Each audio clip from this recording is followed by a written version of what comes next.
The year is 2004, and I'm still a little pissed off about that twist ending in The Village.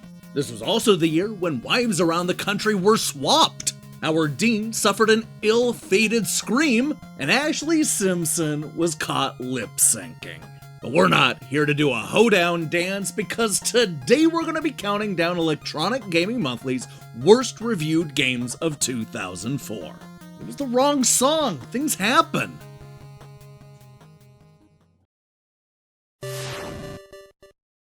Although point-and-click adventure games have traditionally been rare on home consoles, you still saw a few slip through from time to time. But while Shadowgate and Monkey Island may have made the leap early on, it took Leisure Suit Larry a really long time to catch up.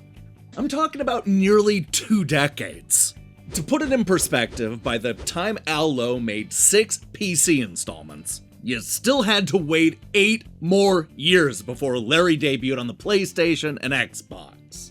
And just to pour salt all over the wound, the adventure console gamers got was the terrible spin-off Leisure Suit Larry Magna Cum Laude. In his review, John D tried to spoil my episode by name-dropping another game that's going to be on this list. If you've never seen breasts before, then you might end up at the video store choosing between this and the abhorrent Guy game, but you're screwed on gameplay either way. His problem wasn't the lewdness, but rather the mindless tasks based on simple button tapping and aged arcade titles like Pong and Tapper. Demian called the game trailblazing and compared Leisure Suit Larry to the Crying Game. He also called it unfunny and straight up painful, concluding that when it comes to Larry, abstinence sounds pretty good. With an average of 2.5 out of 10, there's no happy ending for Leisure Suit Larry Magna Cum Laude.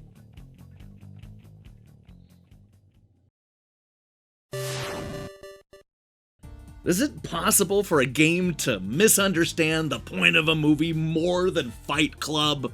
Here is a scathing indictment on the emptiness and isolation of capitalism. But sure, the movie has the word fight right in the title, so why not just turn it into a one-on-one fighting game and be done with it? And I don't know, why don't you just toss the dude from Limp Bizkit in there just to underline how you completely missed the damn point?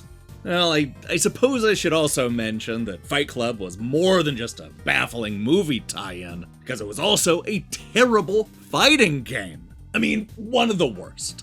Dave took aim at the developers, saying that at best, Fight Club will serve as a resume bullet to get somebody work doing 3D art or interface design. It has some decent character models and animation, and a cool interface inspired by the movie's camera work, but the rest is like a bunch of 14-year-old kids trying to make Tekken in their mom's garage.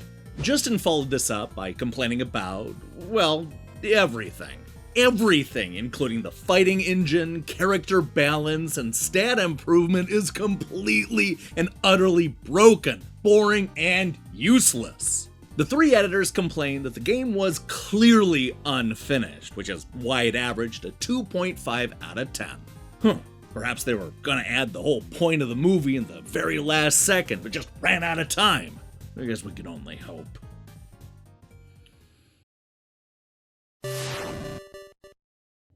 If you've been watching me count down Electronic Gaming Monthly's worst reviewed games, then you already know that anime adaptations tend to fare poorly.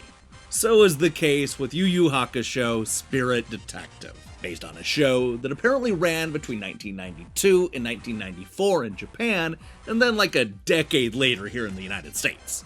Now I say apparently because I've never actually heard of this game, never even seen the show, so I gotta admit, I feel a little out of my depth here. However, based on EGM's reviews, I suspect I'm not missing out on much. Phil tries to look on the bright side. When the best thing that you can say about an anime game is that it's faithful to the source material, you're in trouble. Kevin gave it a low 1.5 and said that if he was a Supreme Court justice, he would put a restraining order on Yu Yu Hakusho. 4 questions come to mind here. Why is Yasuke fetching items in huge, maze-like towns without a map? Why do all the characters look like they're constructed out of pipe cleaner? Why is the fighting so dull and annoying when thrilling battle scenes are the original anime's chief attraction? And most importantly, why would anybody want to play this? Look, I may not know much or really anything about the anime or the game, but that's not going to stop me from telling you that Yu Yu Hakusho averaged a faithful 2.2 out of 10.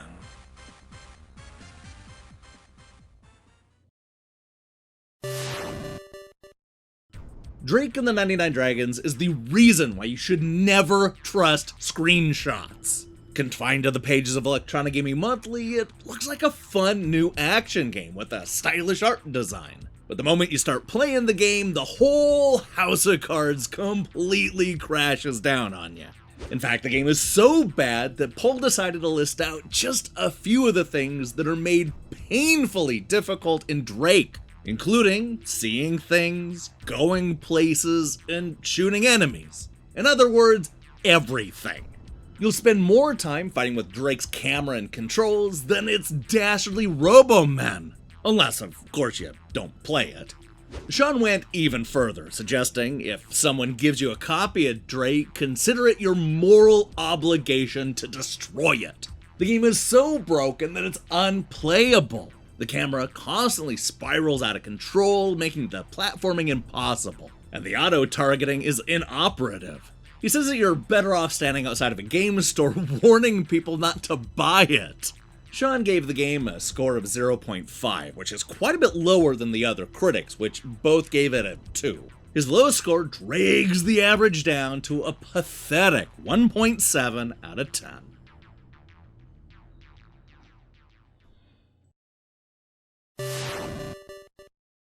When you hear the name American Idol, what's the first thing that pops into your mind?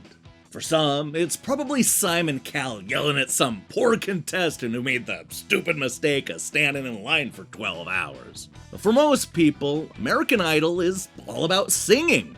And you want to know the one thing you don't get to do in the American Idol game on PlayStation 2? That's right, you don't get to sing!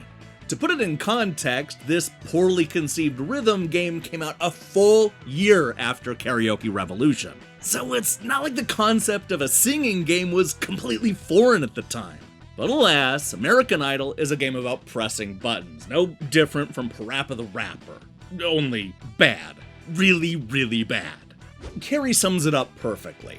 Even Simon Cowell couldn't think of an insult demeaning enough for this game. It's bad enough that you can beat the single-player game in an hour, but that short time includes excruciating minutes spent watching ugly cartoon people sing off-key while you're waiting for your turn. Jennifer also zeroed in on the bad singing. Ever wish the ear-splitting, off-key vocals of the American Idol TV show would penetrate your gaming world? No? Then this isn't for you, and I'm really not sure who else would want to play it. The editors agreed that you're way better off buying Karaoke Revolution, but I'm sure you already knew that.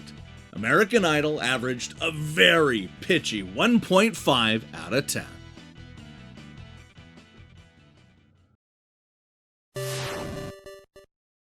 Some games are merely bad, but the Guy game was so bad that it was literally a crime.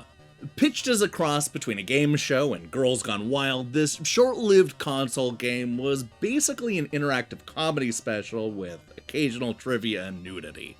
Critics at the time called it lewd, crude, and barely a game. But the reason the game ultimately got in hot water is because one of the women featured in the Guy game was, you guessed it, underage. This not only resulted in a lawsuit, but also the game being taken off the shelves only 4 months after release. Of course, the EGM editors didn't know any of this when they reviewed the game in their November 2004 issue. Greg gave the game the lowest score possible, a 0. It doesn't take a transvestite, hooker-starved Eddie Murphy to tell you that some sex is entirely too costly. In the Guy game, players must wade through 40 or so minutes of badly shot, badly edited, and badly commented on spring break footage before one of the hotties shows their gazooms without any censoring.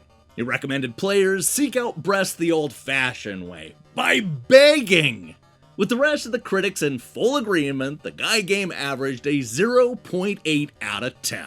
One of the very lowest scores in Electronic Gaming Monthly's history. Oh! Hey, thanks for watching this episode of Electronic Gaming Monthly's Best and Worst. If you liked what you saw here, then you should know that we'll be back next Tuesday with a look at the best games of 2005. Followed on Friday with a look at the worst. We have new episodes coming every week leading up to New Year's. Now, here's the question I have for you. What is your least favorite game of 2004? Let me see your picks in the comments below. Oh, here, I have another question for you. Do you have any questions about this series? Anything you've wanted to know about the years, maybe EGM scoring, really anything at all? With the series finale coming up, I've been thinking about doing a Q&A about the series and the EGM's reviews in general. I would love to answer some of your questions right around New Year's Eve. Go ahead and let me see them in the comments below. Well, look at that. I don't have any time to plug anything, so I strongly recommend you click that subscribe button and support what we're doing here. Until then.